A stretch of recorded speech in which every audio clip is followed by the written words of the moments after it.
আসসালামু আলাইকুম, welcome to my daily blog. সকাল 8টা থেকে শুরু করে বিকাল 4:30 পর্যন্ত টানা 5 দিন ক্লাস করার পর আজকে যখন বৃহস্পতিবার একদিন ছুটি পেলাম, বুধবার রাত্রেই আবার নিউজ পেলাম 2টা অনলাইন ক্লাস আছে।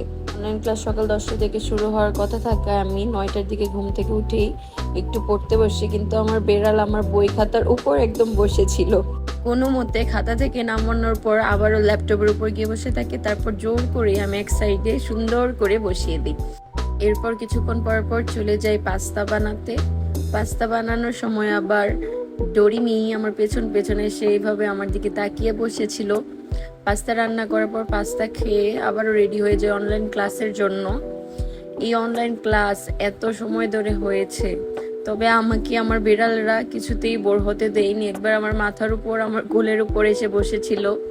প্রায় 2টা পর্যন্ত অনলাইন ক্লাস চলে। এভাবেই ধ্বংস হয়ে যায় আমার ছুটির সকাল।